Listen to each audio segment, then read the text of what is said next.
11 men. That's the official count. 11 men dead building a bridge the government said couldn't be built, over a strait the Navy said couldn't be spanned, through fog and current and earthquake country that engineers across 3 continents called suicide to attempt. But here's the number nobody talks about. 19. 19 men who fell, who dropped off steel beams 746 feet above the Pacific Ocean and did not die, because a net caught them. A $130,000 cargo net strung underneath the construction deck, the first safety net in the history of large-scale bridge construction in America. It saved 19 lives. It failed once. On February 17, 1937, a scaffold carrying 12 men broke loose and dropped.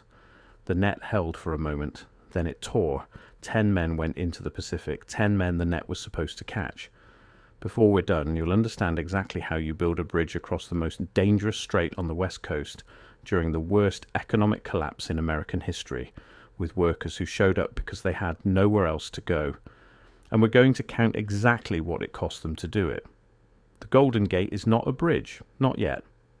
Not in 1919, when a journalist named James Wilkins wrote a column suggesting someone ought to build one. Not in 1921, when the city engineer of San Francisco looked at the problem and quietly walked away from it. The Golden Gate is a strait, a 6,700-foot gap between the Marin Headlands and the San Francisco Peninsula, where San Francisco Bay opens into the Pacific Ocean. The currents run at 7.5 knots during tidal changes, fast enough to overturn small boats. The fog rolls in from the Pacific, so thick you lose a man standing 10 feet away. The wind hits 60, sometimes 80 miles per hour with no warning. Below the surface, the bedrock on the San Francisco side drops 100 feet into the channel. The Marin side is worse, scoured rock and unstable sediment shaped by millions of years of tidal violence. Every engineer who looked at this problem in the early 1920s reached the same conclusion. You don't span this, you take the ferry like everyone else. The ferry system was enormous. Southern Pacific Railroad ran it. 8 boats, 6 million passengers a year, 40 minutes each direction, $1 a crossing. Southern Pacific had built its entire West Coast business model around the fact that San Francisco was, in practical terms, an island, accessible by water and nothing else. A bridge would destroy that business overnight. So they had a precise financial interest in making sure every engineer who looked at this problem kept reaching the conclusion that it couldn't be done. They funded opposition, lobbied politicians, hired critics. They wanted that ferry revenue and they intended to keep it. What they didn't plan for was Joseph Behrman Strauss. Joseph Strauss was 5 feet 3 inches, small enough that people noticed, loud enough that they stopped noticing his height within 4 minutes of meeting him. He was a bridge engineer from Cincinnati who had built over 400 drawbridges by 1919, most of them unremarkable, utilitarian, the kind of structures engineers build to prove they can before they get to the work they actually want. What Strauss wanted was something impossible. He'd wanted it since college when he'd written a thesis proposing a bridge across the Golden Gate. His professor gave him an A and told him it was a fantasy. He spent 30 years waiting to prove him wrong. In 1921, he walked into the office of the San Francisco city engineer with a proposal, a bridge spanning the Golden Gate. His design was, by most accounts, hideous, a hybrid cantilever suspension structure that looked like a structural argument rather than a bridge. The engineering community called it graceless. One critic said it resembled a steel grasshopper. But underneath the ugly design was a real calculation. The span was possible. The geography, the currents, the depth, the wind loads, Strauss had run the numbers. He believed it could be built. The question was whether he was the man to build it. The answer, it turned out, was complicated. Because the man who actually figured out how to build the Golden Gate Bridge was not Joseph Strauss. It was a quiet, meticulous engineer from Massachusetts named Charles Ellis.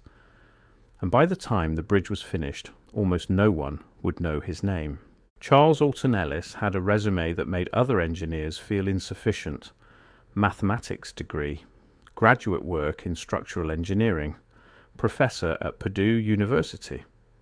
When Strauss hired him in 1922, Ellis became the intellectual engine of the project. He spent 9 years doing the calculations. 9 years. The structural analysis of a suspension bridge spanning 4,200 feet required mathematics at a level nobody had ever applied to a bridge before. Ellis was writing equations that didn't exist yet, accounting for the weight of the deck, the tension in the cables, the compression in the towers, the flexibility of the entire structure in high winds. Because a bridge this size doesn't stand rigid. It moves. It has to move. Build it too rigid and the wind tears it apart. Build it too flexible and it oscillates into destruction. Ellis calculated the exact range of motion the bridge could tolerate and designed every component to stay within it. He worked in correspondence with Leon Moissaieff in New York, the leading suspension bridge theorist alive, who refined his calculations and confirmed his approach. Together, Ellis and Moissaieff transformed Strauss's ugly grasshopper into the soaring Art Deco structure that would become the most photographed span in the world.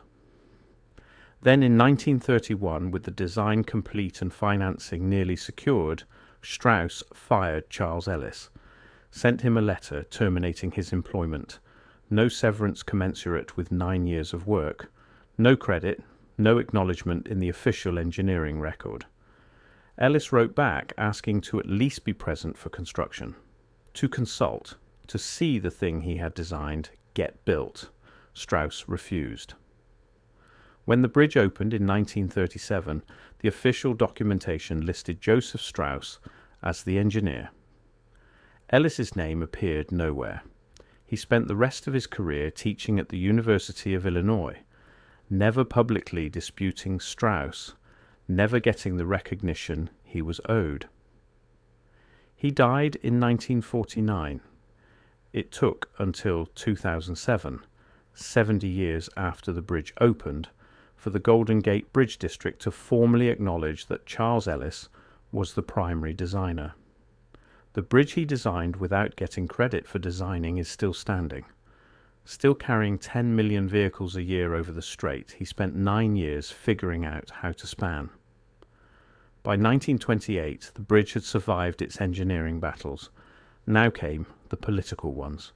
Strauss and the bridge's backers created the Golden Gate Bridge and Highway District, a governmental entity covering 6 California counties that would issue bonds to fund construction. The bond measure needed a public vote. Southern Pacific opposed it. Marin County landowners opposed it, afraid the bridge would turn their rural communities into San Francisco overflow. The War Department had conditions. The bridge had to clear enough height for naval vessels. That meant the roadway had to sit 220 feet above the water, which meant the towers had to go higher, much higher. By the time the engineers finished adjusting for Navy requirements, the tower height stood at 746 feet above water, higher than any bridge tower ever built, higher than the Washington Monument. The bonds passed in 1930. Then the Depression hit, and nobody wanted to buy them. $35 million in bonds sitting unsold while unemployment in California climbed toward 28%. The bridge district was fully authorized, fully designed, and completely broke. Then A.P. Giannini, the founder of Bank of America, decided to buy them. All of them. $35 million. A decision made partly on engineering merit and partly on conviction that California needed this. That $35 million in construction work was exactly what the state's workers needed right now. In January 1933, the bank purchased the entire bond issue. Construction began on February 26, 1933, the bottom of the Depression, unemployment lines stretching around blocks, men who had been accountants and factory foremen showing up to apply for labor jobs they'd never done because it was that or nothing. The Golden Gate Bridge was offering $4 a day for common labor, $11 for skilled ironwork. The applications poured in. Here's the problem with the South Tower, the one on the San Francisco side, the one every tourist photographs without knowing what it took to put it there. The South Tower was not built at the shoreline. It was built 1,100 feet out into the Pacific Ocean, in open water, with 7.5 knot currents running under the construction site twice a day, with the tides. You can't sink a conventional pier into that. The movement of water destroys formwork. The depth defeats standard cofferdams. The engineers designed something that had never been built before. A concrete fender, an oval concrete structure, 300 feet long and 155 feet wide, constructed in open ocean like a ship that couldn't move. Workers poured concrete in surging salt water. They worked from barges that heaved in the Pacific swell. The concrete had to be placed in sections timed to the tides, mixed with a formulation designed to set underwater. The fender took 9 months to build, 9 months of men working over open ocean in some of the worst marine conditions on the California coast.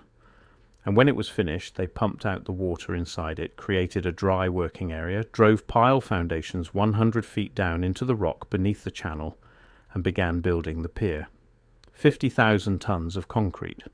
The anchor for a tower 746 feet tall, built 1,100 feet out in the Pacific by men who commuted to work on a boat, every morning, across open water, in the fog. If something went wrong out there, you were a long way from anywhere.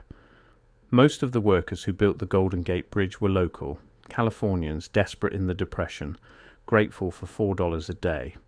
But the ironworkers were different, the men who riveted steel towers together at heights that made other workers' legs go weak. Many of them came from a place most Americans had never heard of, Kahnawake, a Mohawk community on the south shore of the St. Lawrence River in Quebec, Canada.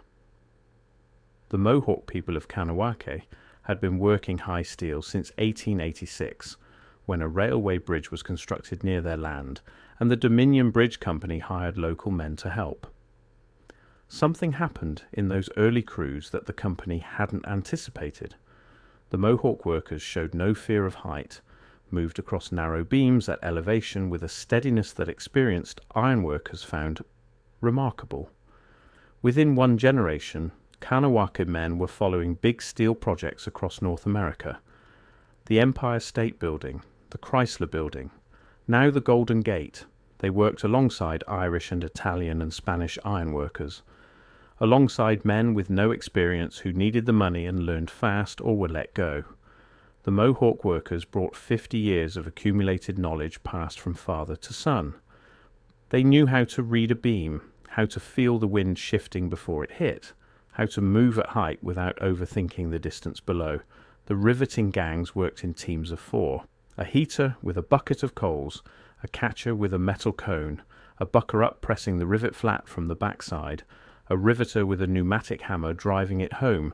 The heater would pull a red-hot rivet with tongs and toss it upward, 20, 30, sometimes 40 feet through the air. The catcher would snag it one-handed and seat it in the hole before it cooled. The bucker and riveter would drive it home in seconds, thousands of rivets a day, at 400 feet, 500 feet, 600 feet. The towers rose. The fog came in off the Pacific some mornings so thick the men on the upper sections couldn't see the water below, couldn't see the ground, just steel and grey. The wind didn't care how high you were. It hit the same at 300 feet as it did at 700 feet, except at 700 feet there was nothing beside you but air. The men who topped out the towers could see from San Jose to the Marine Hills to the open Pacific. Standing on steel they'd put there themselves. The view was extraordinary. The fall was 746 feet. And then came the net.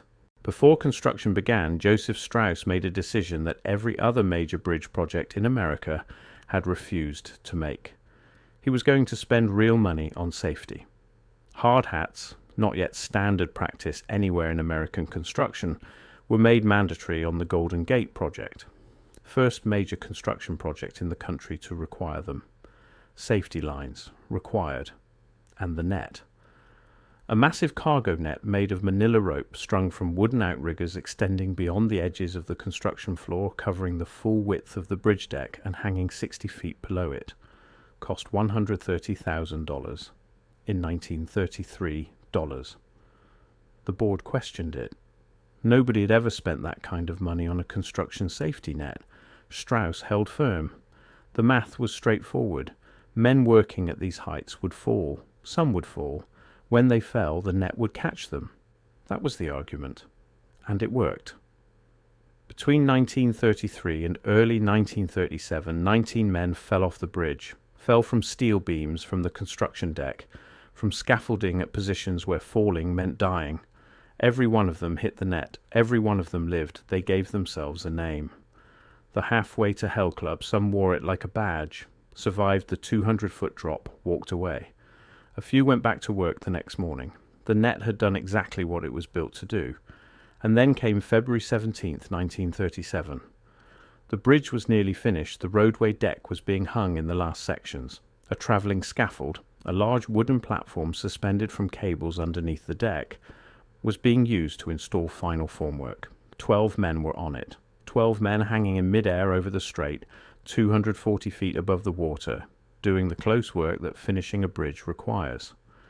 The scaffold had been in continuous use for months. The cables holding it had been loaded and stressed and loaded again through a long construction season.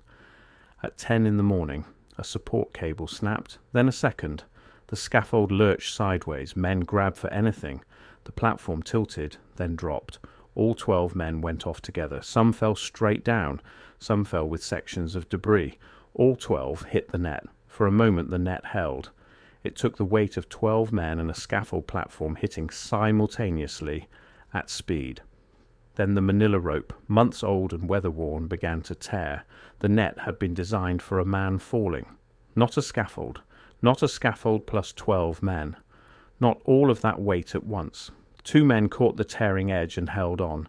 They hung there 240 feet above the water until crews could pull them back up.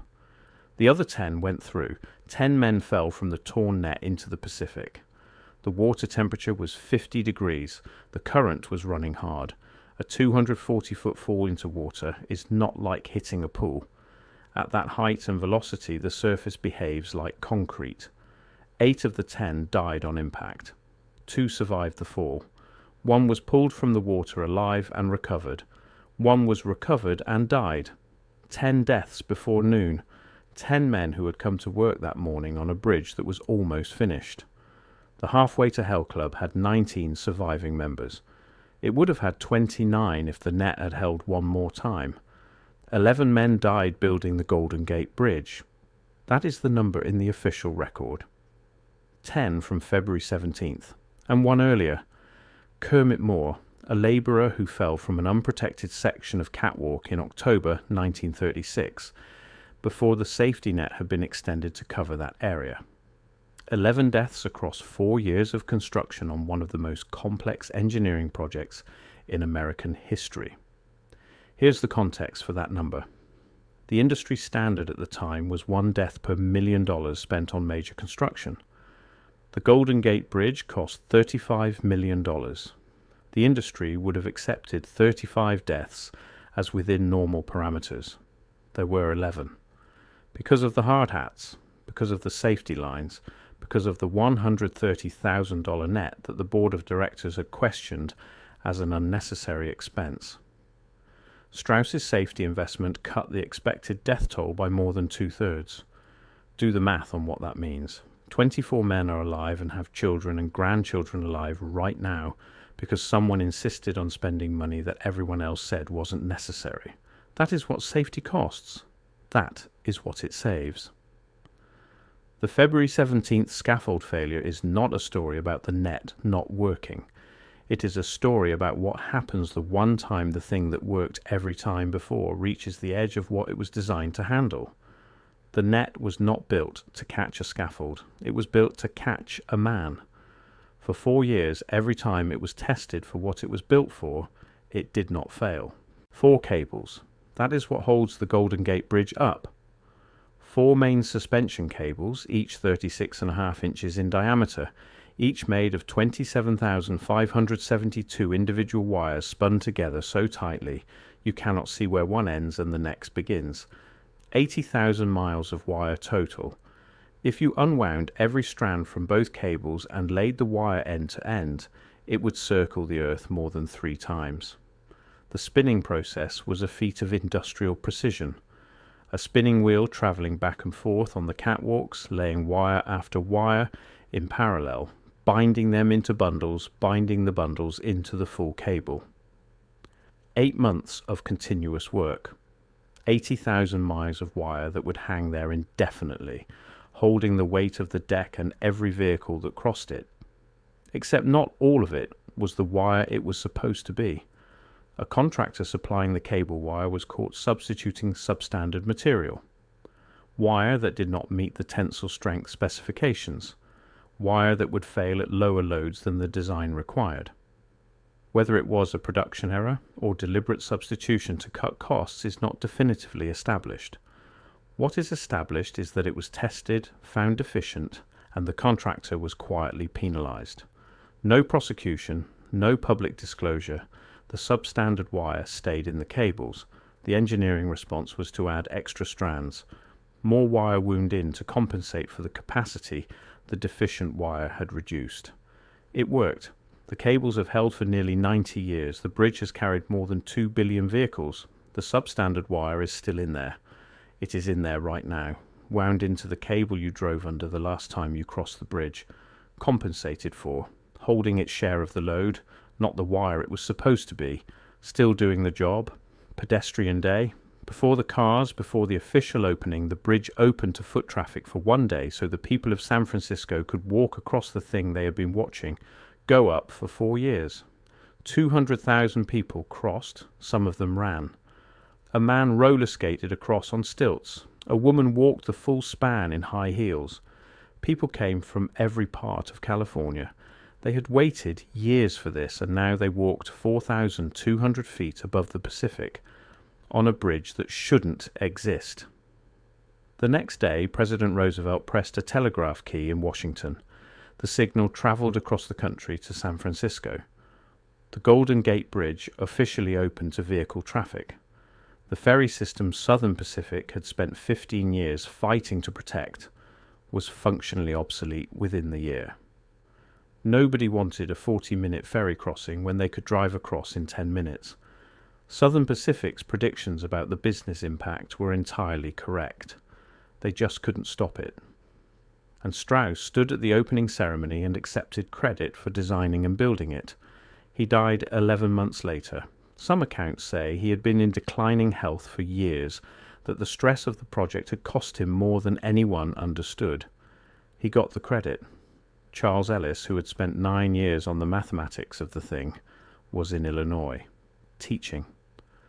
The bridge they honoured Strauss for building was the bridge Ellis had designed. There is a moment with structures like this where the numbers stop making sense and the scale simply has to be accepted. 83,000 tons of steel, 389,000 cubic yards of concrete, 1.2 million rivets in the 2 towers alone, a roadway 90 feet wide suspended from cables spanning 4,200 feet between towers. When it opened, the main span was the longest suspension bridge span in the world. It held that record for 27 years until the Verrazano Narrows opened in New York in 1964. The bridge transformed California, not metaphorically, literally. Before 1937, Marin County was rural, inaccessible, economically marginal. After 1937, it was 10 minutes from San Francisco by car. Its population quintupled in 30 years. Towns along the Redwood Highway that had been agricultural communities became commuter suburbs. Property values that had been depressed became high. The economic impact spread north into Sonoma and Napa counties, accelerated agricultural development, enabled commuting patterns that shaped California's demographics for the rest of the 20th century. None of that happens without the bridge.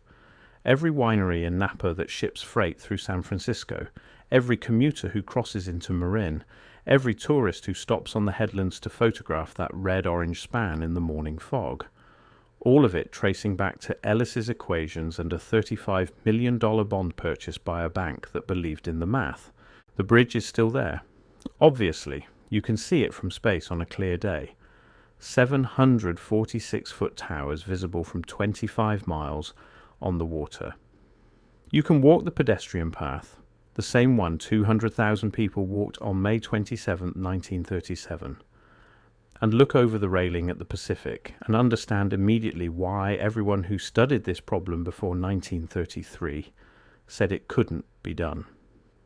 The South Tower foundation is still there. The concrete fender that took 9 months to build in open ocean is still doing what it was designed to do, underneath the water, invisible.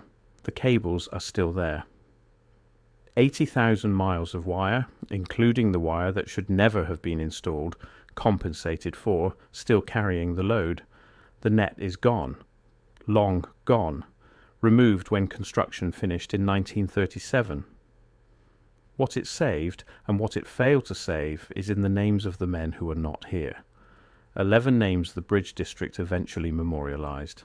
The 19 members of the Halfway to Hell Club don't have a plaque. They have their lives, and their children, and their grandchildren, who exist because someone spent $130,000 on a net when everyone said it wasn't necessary.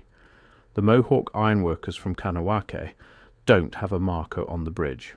What they have is the knowledge passed through their community that their fathers and grandfathers riveted together the most photographed bridge in the world and did the most dangerous work and came back the next day. Charles Ellis doesn't have his name on the bridge he designed. What he has is the bridge, still standing, still doing exactly what his equations said it would. You look at the Golden Gate and see a landmark, see the postcard, see the thing you've seen in 1,000 pictures, but it is not a postcard. It is the solution to a problem every serious engineer in the world said had no solution. Built during a depression by men who needed the money, riveted together at 700 feet by workers who carried the knowledge of their fathers, held up by cables that hide a secret that's been there 90 years, standing on a foundation nobody can see that took 9 months to build in the open ocean. The Golden Gate didn't get built because it was possible. It got built because the people building it couldn't accept that it wasn't.